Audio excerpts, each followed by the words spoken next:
Hello Philippines, this is Eric Lecain with World News Jam.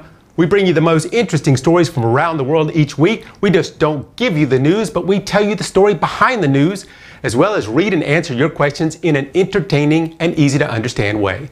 So please join us on DZRJ 810 AM Radio Bandito TV and get yourself updated with all the interesting news of the week from around the world right here on DZRJ's World News Jam. Watch and listen to World News Jam every Sunday from 7 p.m. to 8 p.m. airing on Sky Cable Channel 224 and on all DTT boxes. Simulcasting online on Facebook and YouTube. Listen and watch on your mobile devices. Just search DZRJ Radio Bandido.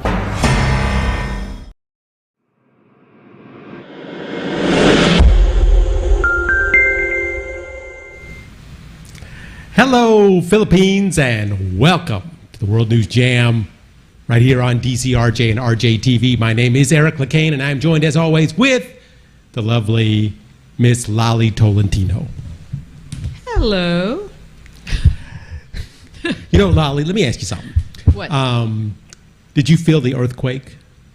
I did not because I wasn't there. I think it happened in Davao. It was a little bit north of Davao. Yes, that's why. I'm here in Makati, so I thought I had felt it, but turns out I think it was the pancit that I'd eaten earlier for lunch. But it was not the earthquake. But it turns out it was quite an earthquake. 7.6 magnitude. Yeah. Hit there, Mindanao, just north of Davao. Supposedly they believe that one person may have died. So far, but more than 600 aftershocks were felt, and there was a tsunami warning in Japan. Wow. They thought maybe that it might come up from Japan. But my friends, I talked to some friends of mine down in Cebu, and they all felt it. Oh, really? Yeah. Yeah, it's 7.6. Yeah, I mean, it was a major earthquake there. So, also, you know, I wanted to say a little something about, I feel bad for, I hope the people of Mindanao, I know they had an issue there in Malawi, they had a bomb go off just this past day. They're in Mindanao State University. So I hope that, I know that 4 people lost their lives in that. Thank goodness it wasn't more. Yeah. But my heart goes out to all the people down there in Mindanao. Hope they get that worked out. Yeah. Well, I hope we'll just pray for their families, and I think investigation is ongoing, so we'll know more stories about that. I know. I mean, I'm sure that they will probably, especially the things that I've read, that the president has said that they're going to find out who's responsible for this. So I'm hoping that they get that worked out very soon. But speaking of people doing things like that. They're in Atlanta, Georgia, this past Friday at 12 noon outside the Israeli consulate. A man set himself on fire. Wow. Security guard tried to stop him. However, the security guard actually got injured as well trying to stop the guy. The man was either wrapped in a Palestinian flag or had it with him, doused himself with gasoline, set himself on fire. He did not die. He did not. But he was injured. But he did not stop the bombing of Gaza. Oh, if yeah, that was his intent. He just burned himself really badly. But in any case, the Israeli-Palestinian war, which we talk about quite a bit here, it was on a hiatus for a while. They agreed to stop the missile attacks and the bombings while they did the, all the hand-to-hand combat and the kidnappings and the hostages negotiations, everything,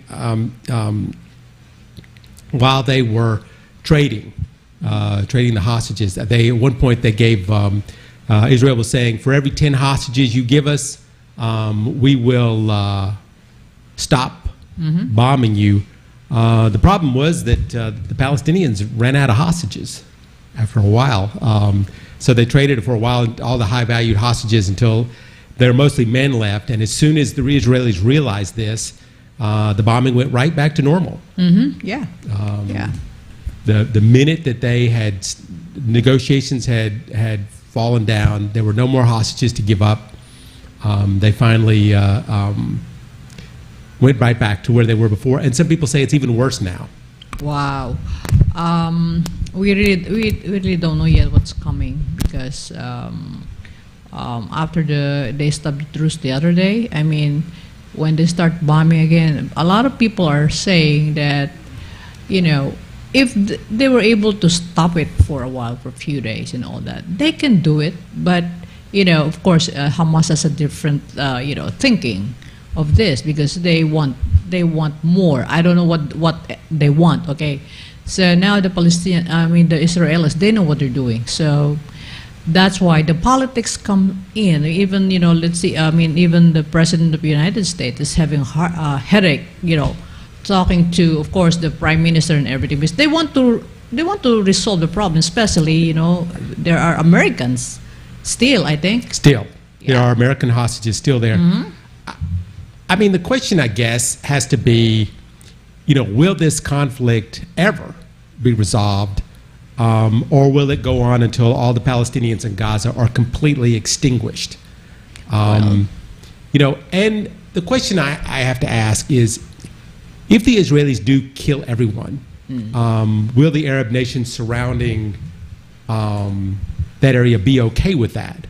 And Hamas said that it will not reconcile with Israel under any circumstances because of the atrocities, obviously, it believes that Israel has committed. And from their point of view, they had no choice but to attack Israel on October 7th.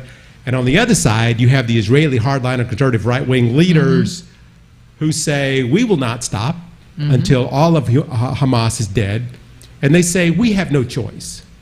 We have to do this. Israel says it cannot allow a terrorist group with a near nuclear armed country of Iran backing them to exist on their doorstep. And the other problem is, I think, if they make a peace deal, will that give Hamas a chance to join forces with Hezbollah or militants from Yemen or Syria or Lebanon? So why would Hamas ever surrender if that's what they're hoping? I mean, leaders are not arrested and not executed. Is Israel ever going to agree to that? And I don't think, you know, would any Arab nations ever turn against Hamas, which is what they need to happen in order for any kind of peace process to go forward? Well, it's really tough, you know, Eric, because, you know, they have a different set of mind, and, you know, some leaders, some would agree that, okay, why don't we just settle this once and for all? But, you know, the other side will say, no, we will not surrender. We have to fight this till the end. I don't know when will be the end, because we've been praying that this will end soon, but I don't know. Only for me, it's like only God knows who can, you know, and this basically all. I mean, this has to do with God. Everybody's God. Yeah, everybody's God. Everybody's God is God. You know, my God is better than your God. That's kind of the premise of a lot of this for, you know, all this time. But I mean, I think the question that a lot of people are asking now is there any way to have a ceasefire and Hamas will retain its power? And in my opinion, I think the answer is no. I don't think that will ever happen. If Hamas agreed to lay down its arms, and in return, Israel agreed to a Palestinian state, well, why don't they do that? And you know why? You know why they don't do that? Why? Because that's the end of the sentence. Because, you know, here again, Netanyahu is barely holding on to power. Many blame him for that massacre that happened in October. And, you know, right now that's a big issue there in Israel. He was warned time and time again, this has all come out now, that they were coming, that they knew that was going, and he ignored the whole thing. And he's, you know, he's thinking of his own power, and that he needed to move all his guys up to the West Bank, which means that after this war is over, you know, I believe, and you hear it here on the World News Jam, most likely I believe Netanyahu will be removed from power again. Well, it's not far from, it And might his rulers happen. too. I think all his little circle of guys Oh, that he yeah. surrounded himself with. After this is all over, he's out. Oh yeah, I mean they are well this time already, or even before that, they're already planning to kick him out from his powers. Well, yeah, he was kicked yeah. out already once. He Yeah, came he back can in. do it again. Yeah, Sweet. but now maybe this is not the right time yet because they need somebody to lead them on. Well, yeah. I mean, if they kicked him out now, Yeah, that who would just will be the lead? worst. Yeah, that'd be the worst Yeah. thing that they could possibly do Oh, yeah. because the Arab nations would all just like be licking their chops. Iran would be over there just like, hey, wow, they can't figure out who the leader is. So now is the best time to go at Israel. And the Arab nations that are around, they're all like I was making a joke, they're foaming at the mouth, whatever, just waiting for Israel to make a mistake because they know there's a lot of internal problems in Israel as well. And let me ask you this: if Netanyahu, if they finally get rid of him, because I think his popularity rating is slowly dropping off the map, who's going to be next? And is the next person, I think the leader of Israel is the key to resolve a lot of these issues peacefully, or they are going to continue to do this for the next 50 years. Well, yeah, it could really, leadership could really help. But then, if they cannot do that now, changing the whoever is the leader because there's an ongoing war, and this need a real good plan. In whatever they're doing now, the attack that they're doing in Gaza. And this has to be well planned. Though I'm sure the military, they're just they know what blowing they're everything doing. up. That's Of what they're course, doing. right. They're But, yeah, flattening Gaza right. as we speak. That I think it's more. Here again, we're kind of. I don't want to get off into opinions, but I think a lot of it has more. It's yes, the leadership is a big issue, but also it comes down to a lot of times.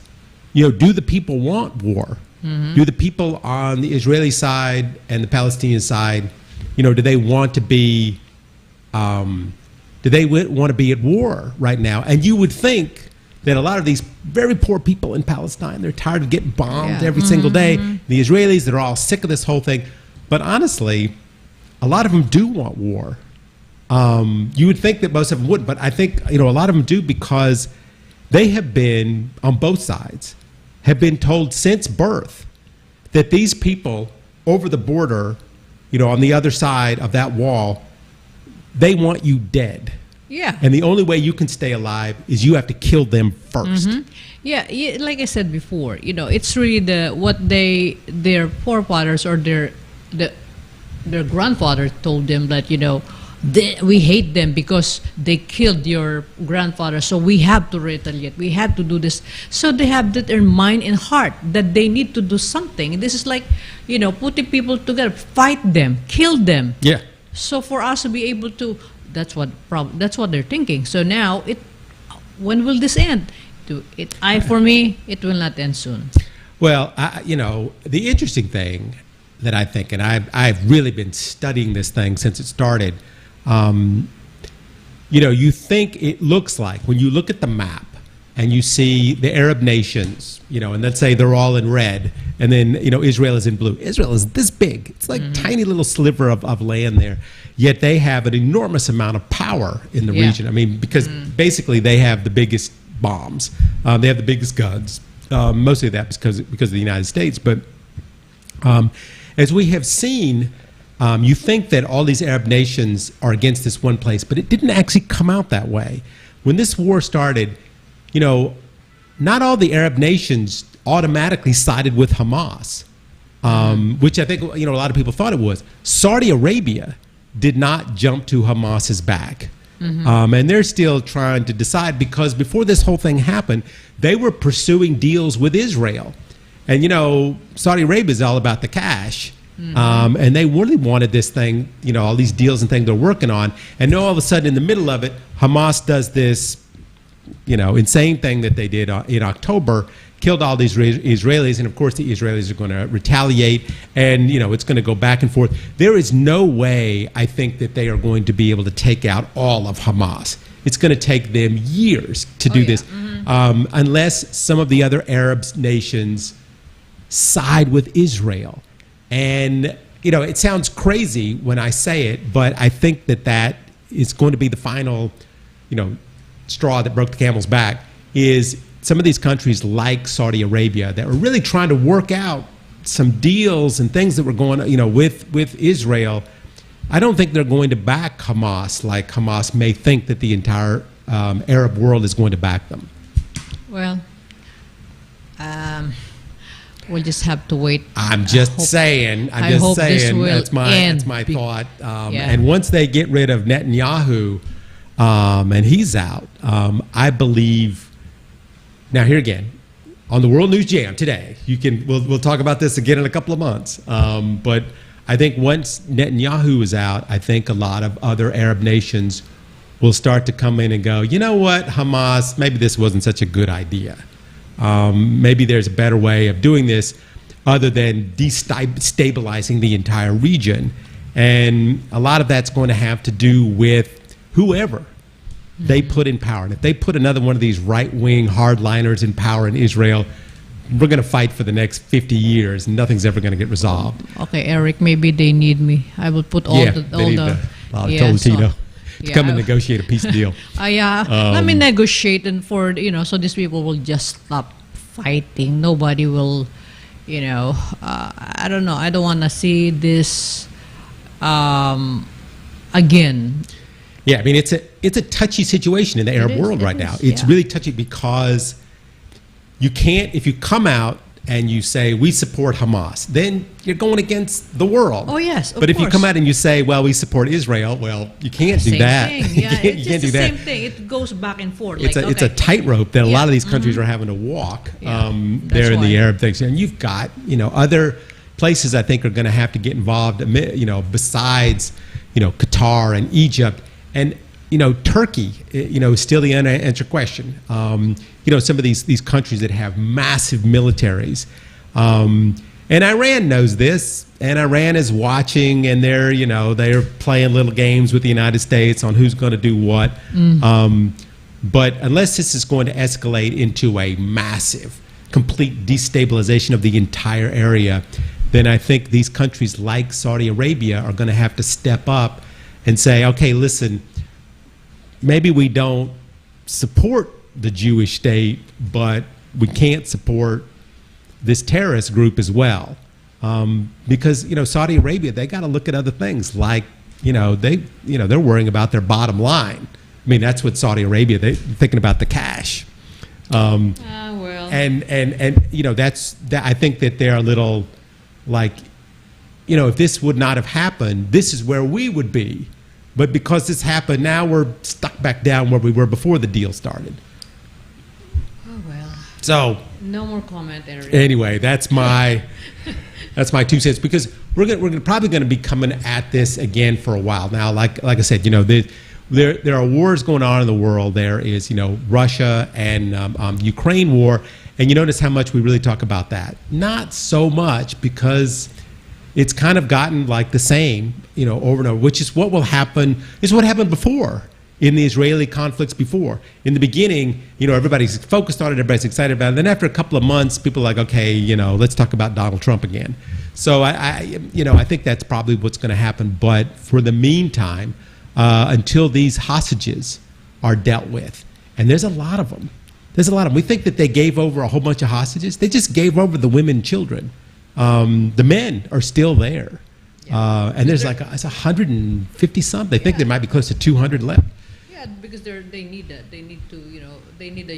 human shield. Yeah, well, they can't give them all. You can't give 10 hostages a day for one day of ceasefire and hope that that's going to go on for a while. You only got 200. Yeah, because so because there's a process, There's a process. So, well, anyway, let's move over to another interesting subject that happened this week, which I'm sure a lot of people have heard about, is Henry Kissinger. Yep. Henry Kissinger, who I think most people out there know. He died this week at 100 years old. Wow. And he will probably be forever remembered as the winner of the Nobel Peace Prize and one of the premier mass murderers of our time. Great story. Anyway, let's get through Henry Kissinger because you knew this was coming. You know, and I grew up with Henry Kissinger during the Nixon years, and also he hasn't kept his nose out of the business for every president after that, through Reagan and through Bush. You know, he's been kind of somewhat quasi sneaking his comments in there, but he helped put it into the Cold War between Russia, and he had a hand in killing tens of thousands of people in Cambodia during the Vietnam War. He's the guy that pushed the idea of carpet bombing.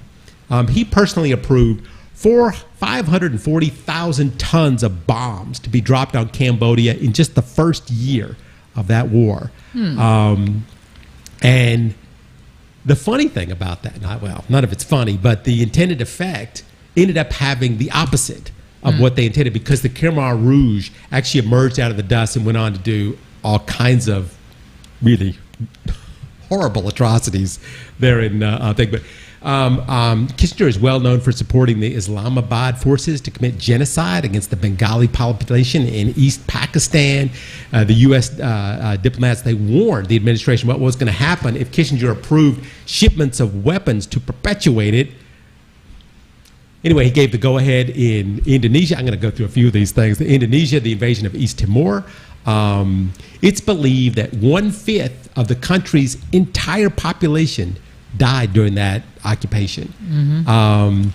Chile, the democratically elected president, he was overthrown in a coup that was supported by Kissinger. Kissinger green-lighted the overthrowing the president of Argentina, which led to those horrific human rights abuses. I mean, for all of us who grew up during the Kissinger era, we all remember all these things. He supposedly undermined the entire peace process in the Middle East. Russia for a while had this deal going for settlements between Israel and the Arab states, and Kissinger stepped in and broke it up because they didn't want the Russians to be the ones that made the peace deal. Yeah, so, of course. He had the idea.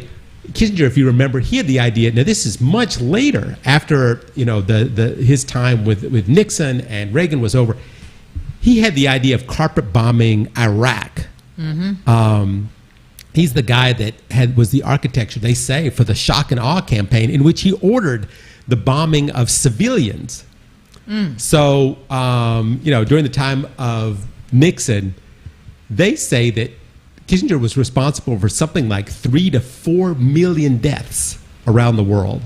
And people don't know this, but later in life, Henry Kissinger could not fly over many countries because he was considered a war criminal.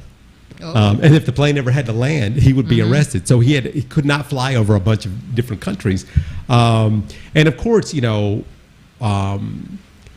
United States, a lot of this stuff was not declassified until recently. So we didn't know a lot of this stuff. I mean, a lot of these things, how would you know? I mean, a lot of it was done in secret. Because really, they really have to keep some secret. And then, later in life, that's the only time you will know what he did.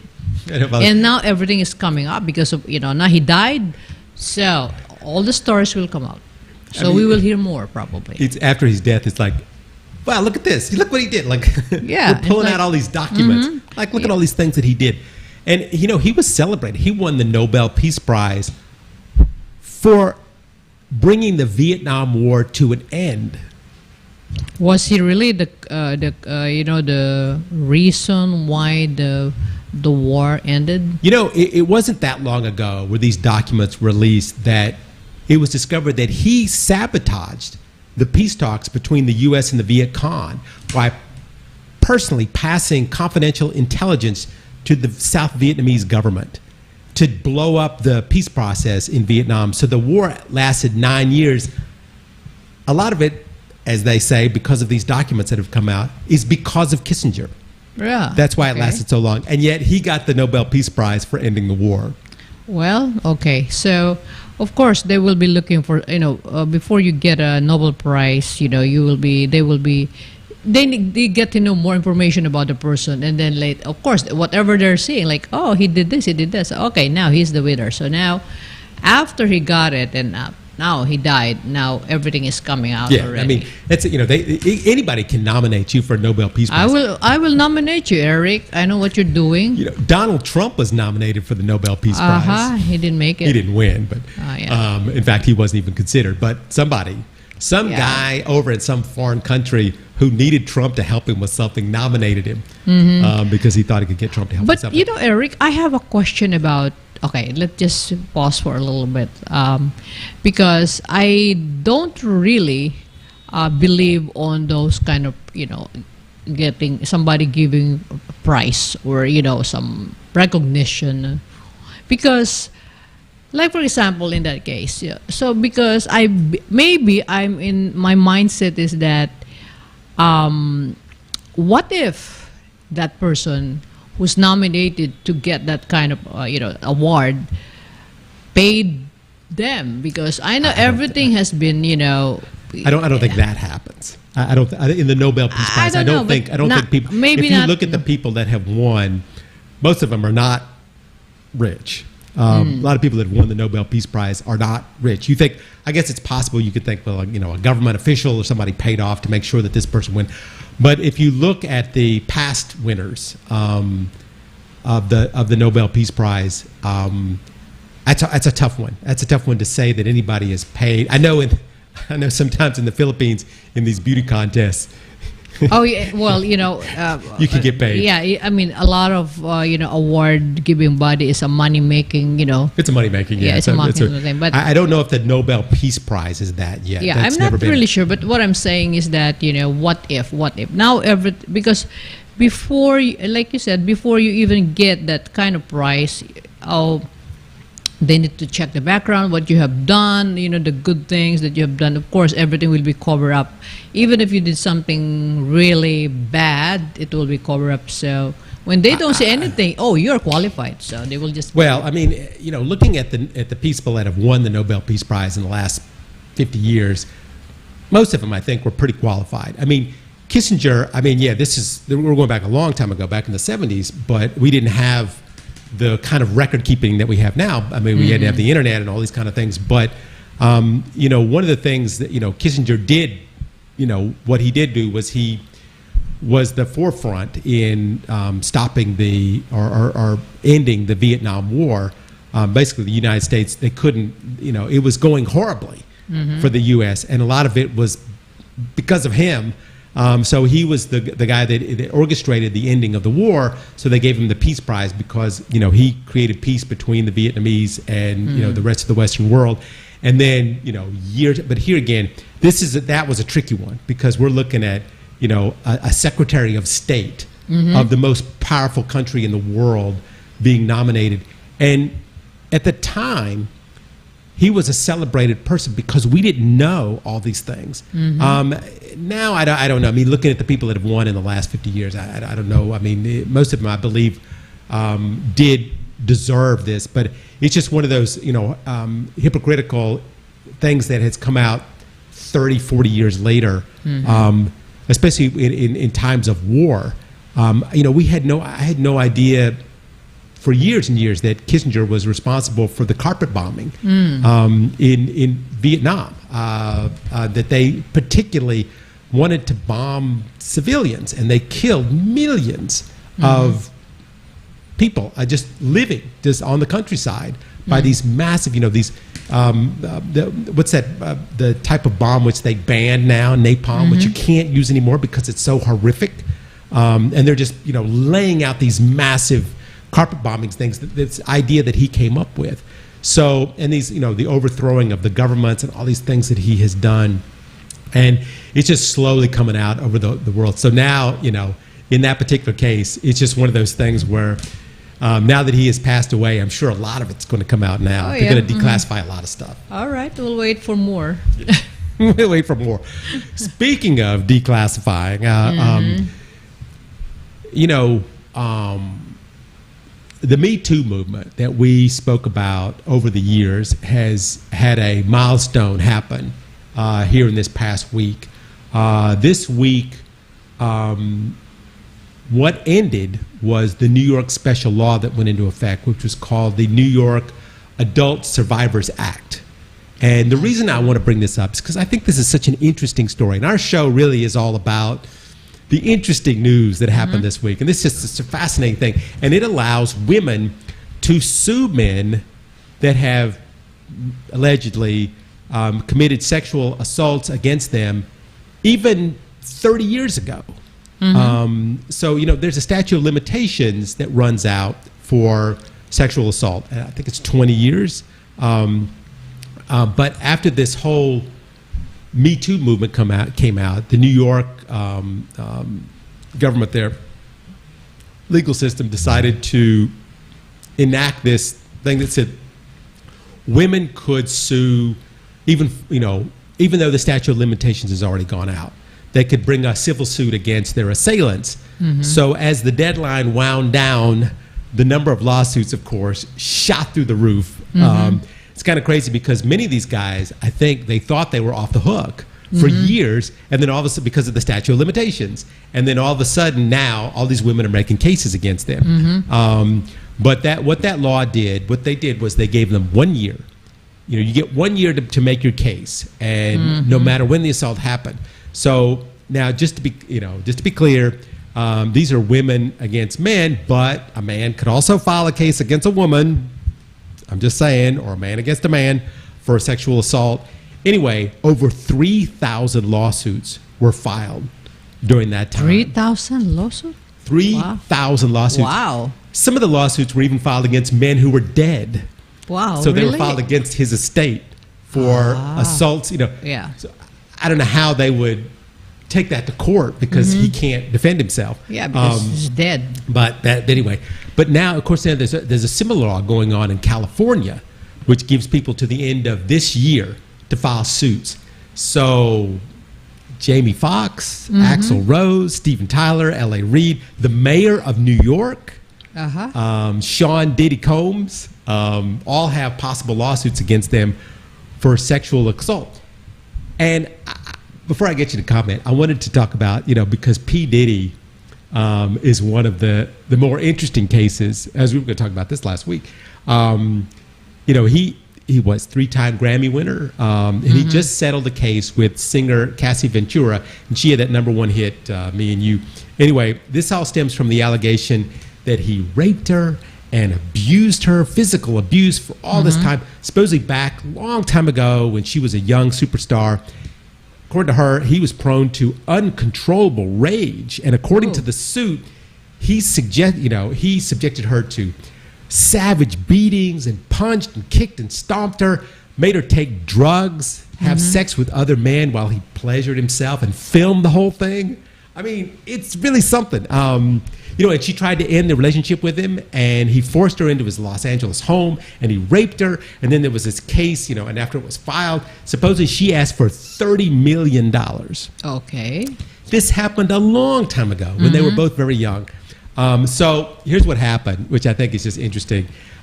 P. Diddy denied all wrongdoing and then paid a very big settlement out of, his rich wazoo. Right after that, literally, he said, "I had nothing to do with this," and then the next day he paid her, and the suit never went to fruition. But anyway, what happened immediately? I mean, here again, this is these rappers when they're young, who knows? But anyway, right after that, he was sued again from 1991. This woman did it one day before it was about to expire. P. Diddy and singer Aaron Hall supposedly took this woman to Hall's place, gave her lots of drinks. Then Diddy had sex with her. Then Hall came in and he had sex with her. And the same time it was going on, Diddy forced a friend of hers to have sex with him, allegedly. And then days later, he went to their house and choked the woman until she passed out because he was worried that she was going to tell his then girlfriend that he had sex with her. Anyway, then there's another woman right after that, said he drugged her, raped her. Anyway. So there's an example of guys thinking they're off the hook, and then they're back on the hook. But the question I have for you, Lolly, is if a man, did something 30, 40 years ago, while they were having a relationship or whatever, some kind of assault, do you think that now she should be able to get $30 million? Honestly, If the guy probably is capable of paying that much, maybe. But you have to prove it. There's a lot, in every case that you file, you have to have an evidence. You have to prove it. Here again, we're talking, okay, let's say 40 years ago. Well, you know what? It depends on the age. If you're already on your, senior, how would you remember that you were raped 30 years ago? I think if I think if you were raped 30 years ago, you'd remember it. Well, in all honesty, sure. Of course, that's traumatic. If you were actually raped, if P. Diddy did what she said that he did, which is like choked her until she passed out, and beat her and punched her and kicked her, and then did all these crazy, weird sexual things, and filmed the whole thing and made her have sex with other guys, you would remember. Oh yeah, those kind of things, of course. You will remember it because that's, again, another, I don't know. You will have all kinds of, depression, all kinds of... But at the time, of course, she couldn't bring a lawsuit against him because he was P. Diddy. Yeah, of course. And then at the same time, maybe she was very, very scared. How am I going to do this? Anybody, if something happened, sometimes you cannot even tell your family. You're so scared. What if I'm going to sue him, I might, I'll be dead the following morning or something. Because some people are crazy. But he was able to do that to her. He is capable of doing anything stupid. He's a famous rock star. We can do whatever we want. Yes. Back then. But now, after this Me Too movement, all these guys have to, they have to be worried about this now. Because, dudes are going to prison. You know what? I like that law. Why not? Even though it's 30, 40 years, and you still remember and you think you have the evidence and everything, why not? This would be some kind of, what do you call this, excuses for men not to do anything stupid to women. In any case, if you didn't file your lawsuit by last week, okay, now you're done. Now you can't. Well, that's a problem. Well, that's a problem. You had to do it, but you had a year to do it. Okay. But in LA, they still have a couple more weeks to go. Yeah, how long? They have till the end of the year. End of the year. Yeah, okay, so today is December. So the third. So you got a couple weeks to get your lawsuits in. Get them in now. Get your $30 million. Speaking of millions and millions and millions of dollars that guys are losing, the Rocket Man. Elon Musk is in the news, but not for his rockets. Remember Musk? This thing, I can't believe we're still talking about this. The tweet about the dialectical hatred of Jews against whites. The tweet was coming. Some anti-Semitic guy on Twitter, wrote this tweet, and so Musk had to go and say, "Oh, you've said the actual truth." Oh, goodness gracious. So then all the anti-Semitic groups started celebrating Musk, and now he's their guy. And then the head of the Anti-Defamation League, the group that goes after anti-Semitism, he said that when at a time when hating Jews is exploding in America and surging around the world, and we've talked about this, and it's indisputably dangerous to use one's influence to validate and promote anti-Semitic theories. Now, if no one had commented on this guy's post, it probably just would have died away. Oh, yeah. But Musk, he couldn't help himself. Yeah. He said something in the effect of the ADL attacks the majority, the whites of the West, despite the fact that most of them support Jews. However, they don't attack the minority groups who are the biggest threat to the world. So the question is, who's the minority groups? The Jews? Oh, well. Why would you say this, Elon Musk? Yeah, in the first place, if you are somebody who is powerful, rich, famous, when you say something, well, they might, especially if it's very negative, so of course they gotta run after you. Be careful. When Israel is fighting in a war, now you're going to say stuff that's anti-Semitic. Yeah. I'm like, what are you thinking, yeah, Elon exactly. Musk? Elon Musk said he was going to sue the ADL. What was that? A couple months ago. because of the 60% drop in ad sales in Twitter. Yeah. It's not the ADL. It's you, buddy. It's you. Of course, advertisers are going to not want to advertise with Twitter if the head of Twitter is saying anti-Semitic remarks. Of course. And I'm not sure where. So anyway, it was this week, this whole tirade came out where he supposedly he was on this apology tour. He went over and he talked to Netanyahu, and they, said, he said, I'm not anti-Semitic, whatever, blah, blah, blah. So he was at this interview, and of course he's being questioned about his anti-Semitism, and he said he apologized for his remarks, but then he went on this tirade, which left the room totally silent. I mean, if you watch this thing, and the interviewer speeches, he said that, advertisers that were leaving X are, in his mind, blackmailing him. He said, if somebody's going to try to blackmail me with advertising, blackmail me with money, go F yourself. Yeah. He said, what I care about is the reality of goodness, not the perception of it. And what I see all over the place is people who care about looking good while I'm doing evil. F them. This is against his advertisers. Yeah. The people that pay him money. Yeah. Well, maybe he's thinking that, well, I don't need you because I have money. I have a lot of money. I don't advertise her. He ain't got that much money. Oh, yeah, I know. I mean, he's got a lot. But it doesn't give you the authority to say things like, I mean, to go against your advertisers like that. And then he's saying, he has done more for the world than anyone else as far as the environment and space exploration. That's all and well and good, but advertisers, and I just can't believe this is why I want to bring this up. They're the company that pay you millions, and wondering now why being connected to are they being connected to an anti-Jew company? So Musk went out and he said in this thing that if the company fails because of an advertiser's boycott, it will fail because of an advertiser's boycott. And that will be what bankrupts the company, and that's what everybody on earth will know. Let the chips fall where they may. Who cares? I mean, of course, if the advertisers bankrupt, okay, yes, well, everybody's going to know it about the advertisers. Yeah, you think we'll stop buying Coke? You think we'll stop buying Pepsi? You think we'll stop buying Nike shoes? I don't know who is the advertisers for big advertisers for Twitter, but I'm just very surprised.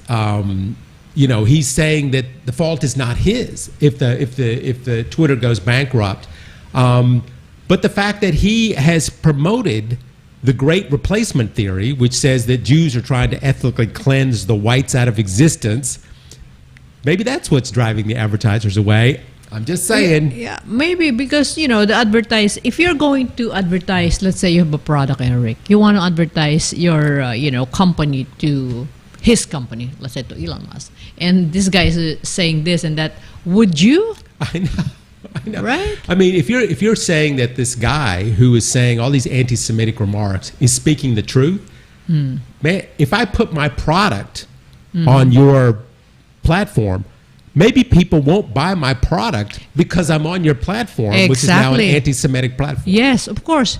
I'm going to put my product, and because I'm going to pay you, of course, I want my product to, to sell, not people to boycott, not to buy my product. I want the Jews to buy my product. Yeah. So there is the news for Elon Musk. Oh, my saying good friend, F you to all his advertisers out there. But speaking of cleansing, I want to get to this other story because the COP28 Climate Summit is going on right now, the COP28, and it's in Dubai. Yeah. Now, what is the COP28? Well, in case you don't know, brings all government, stakeholders, business giants to discuss the limit and prepare for the future of climate change. Now, what does COP stand for? Conference of the Parties. I would have actually, I didn't know what that thing was, but because it seems like Conference of the Parties would be COTP. Anyway, but you leave off the T, so it's COP28. So the scientists and experts at the conference are saying the world right now is way off track when it comes to preventing a climate catastrophe. Okay. That if we don't slash fossil fuels now, we're all going to die. Meanwhile, the conference is being held in Dubai, one of the leading producers of fossil fuels. Correct. So, in fact, the person appointed to be the president of COP28 is the head of the state-owned oil company there, the oil company that actually plans to expand production of fossil fuels. So go shoot yourself in the head with that. But as luck would have it, there's a document that leaked before this thing that seems to have read that the UAE plans to use this conference as a place to make deals to sell more oil. Maybe. So it's like a marketing things you have to do to give you a face plant. Right.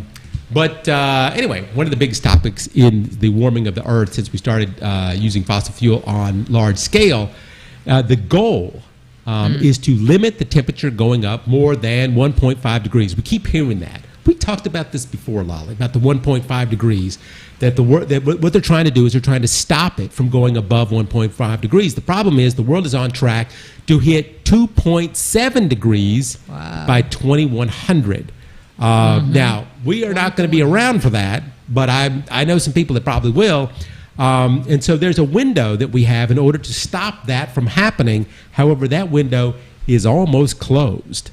And so in the COP28, they are looking at several options. One is slashing greenhouse gases by 2030 and giving money, now here it is, giving money to poorer countries to fight the need for gas and oil, putting the focus on nature and people, how we're going to preserve them in an agreement on ending fossil fuels.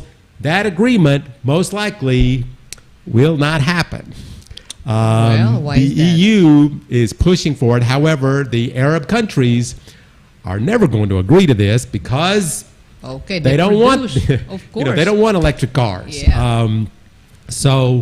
Even though it's already been proven that the amount of oil produced for burning right now will far exceed that 1.5 threshold. So now, here we go with what they call the loss and damage fund, which is interesting because this is something they agreed to in COP27, the one from last year. It says that the richer countries that use most of the fossil fuels will pay for the damage done to the poorer countries. And right now, because the poorer countries feel they have no reason to try and limit fossil fuels because the rich countries are the ones that are doing the worst anyway. Yeah, exactly. Because they have more. Because the small country, I mean, they're small, so like the Philippines. So there's a pledge of giving $100 billion to the poorer countries to stick with the plan and try and avoid this catastrophe. Because if the Earth does overheat, it's going to make the outside deadly. And who's going to be the ones affected from that most? The poor countries. Right now in the world, China is the biggest polluter in the world by far. We know this. They came out with this multiple times. They make up nearly 30% of all the world emissions on the planet of heating gases. In a distant second, of course, is the United States, followed by India, the European Union. In fact, the top 20 polluters in the world make up 83% of all the emissions. But here is what's interesting. What is it? When you start to look at the emissions per person, like if you take the emissions and the number of people, the population of the country, China dropped way down, even farther than India. The U.S. actually dropped to number 3. The two highest emitters of emissions via population is Australia and Saudi Arabia. So put that in your pipe and smoke it. So now the world is on track for the temperature to rise 3 degrees if the current policies are not met. According to the United Nations, this needs to change, and it needs to change fast, and we're going to need a lot more air conditioners if we can't do this. Yeah. So what are we going to do? Yeah. So in other words, right now, actually, some friends of mine are actually at this summit right now, trying they're representing the Philippines. Because the Philippines wanted to pull out, the dirty one to pull out of the Paris Agreement because how can the Philippines do it? And besides, the Philippines is not one of the biggest emitters. They're not even on the list of that thing. Yet they want them to fork out all this money and all this stuff to be able to bring down their emissions to a certain level. So I think that's why this issue came up about the $100 billion, because those countries that are basically emitting 83% of the emissions, they need to pay the poorer countries to play along with this thing, because otherwise, why would the poor countries do it? We're not the ones causing the problem. You are. Yeah. So I think that's one of the big issues that they're talking about there at the 𝗡𝗲𝗄𝗋.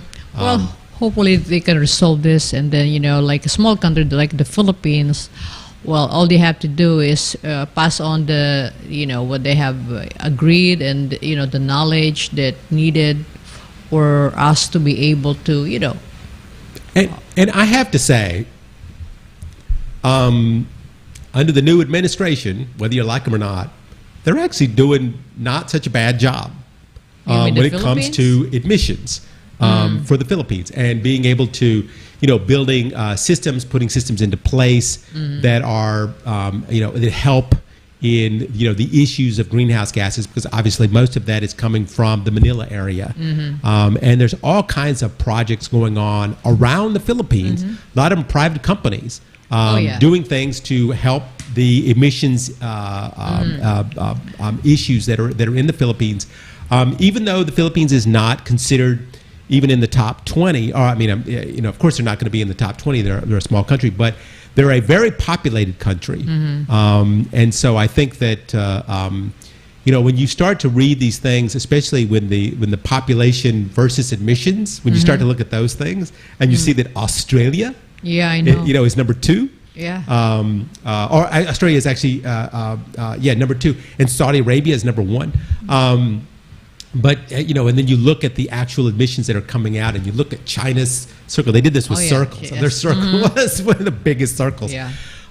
So that's why I'm hoping, especially some of these Filipinos that are now at 𝗡𝗲𝗄𝗋, that they can show that the Philippines is actually not doing so bad right now. And then all we have to do is what are the government or the private sector are contributing to this kind of climate change issue, things like that. So because Filipino we're basically we are good people in terms of we follow the law. Let's say, okay, let's do this. So we can go that far. But we come together to resolve some issues. I think one of the things that I'm very concerned about before we end, because we're about out of time here, is that if this happens, if the temperature goes up what they say it is, countries like the Philippines, where how many homes in the Philippines have air conditioning?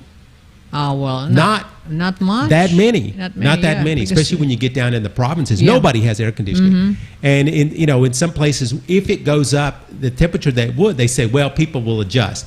Well, in some places, yes, but in countries like the Philippines, where it's very hot, it's even if it goes up, 2 degrees or 2.1 degrees.